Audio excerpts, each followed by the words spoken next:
growing up in foster care and living a life where you don't really have a stable family, you don't really have an inheritance, you don't have much. I think, as a foster child, you always dream, and I think the two dreams that I share amongst a lot of other young adults that are former foster children as well that I know, it's always been a home and a family. Me and my daughters, we were renting a 2-bedroom apartment for the same price as a mortgage on this property.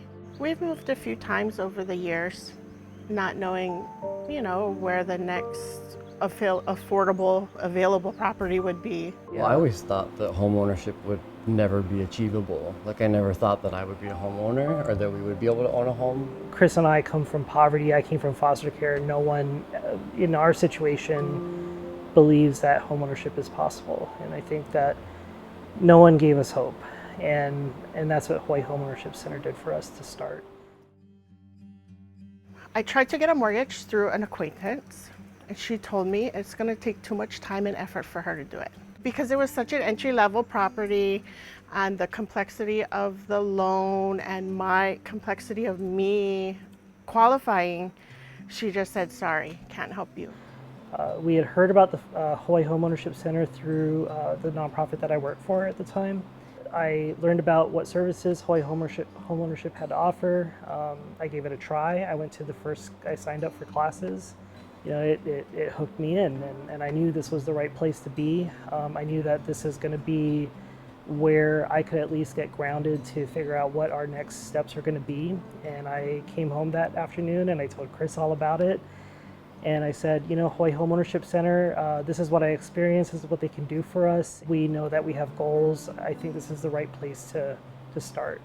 Kathy was especially helpful when it came to, first thing, she was very patient and very detailed. We tackled one issue at a time.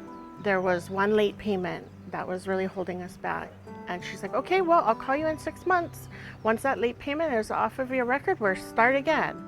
There's a sense of fear that homeownership isn't attainable here unless you're making, quite considerable amount of money. And I think one of the things that Hawaii Homeownership did for us was gave us hope that there are possibilities, and we knew it was okay to start small. Their ability to help, no matter what the situation.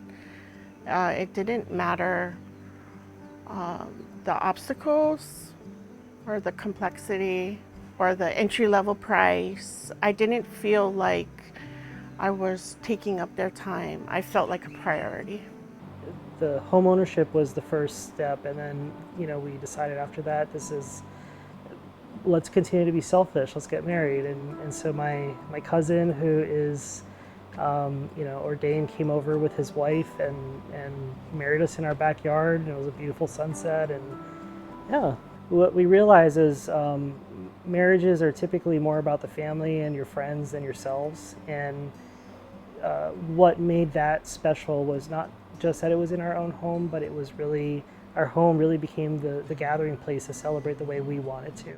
I have 5 daughters.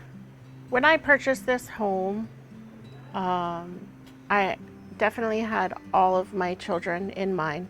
Anybody needs anywhere to go, there's always enough space here. Moving from a high-paced condo life, my kids can go on the cul-de-sac and play basketball and tennis and whatever they want on the road.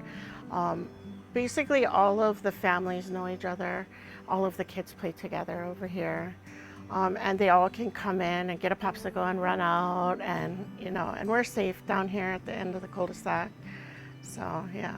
A home was achievable, and we did it. But what comes next is a family. I've always wanted to be a dad. I told Chris that when he met me. I said, there's 2 things you need to know about me. One is I'm very much in the media and the public, and you're going to have to understand that. And so I share my life with a lot of people, but the second thing is I want to be a dad. And we have a 3-bedroom home for a reason. There is a guest room at the moment that every time I walk in there and I look at it, I know that's going to be the future room of my future son or daughter. And I just can't wait for that day to have another part of our family that we get to share this home with that is probably going to be someone we adopt, and it's going to be their home too. Yeah. I'd say the same. That's really, yeah. Yeah. You're going to be a great dad. I feel actually accomplished getting it done. I feel that all this time and effort, I'm not just paying a monthly payment. I'm not just paying rent. I'm paying for something I get to keep in the end. Yeah. And pass down to the girls.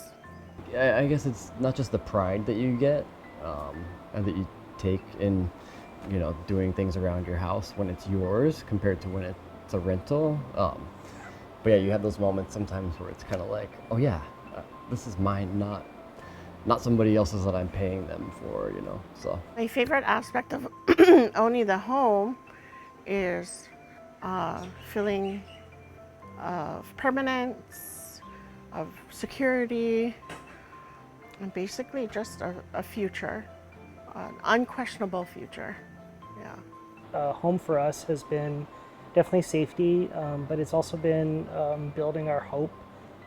It's building opportunities for us to expand my husband's business, to expand our family.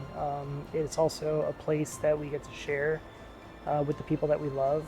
Having space is a really big deal, to be able to invite people in and to share, you're a part of yourself. And so home is really an extension of your personality. It's really a place that is a reflection of yourself and who you are and your values and your way of life.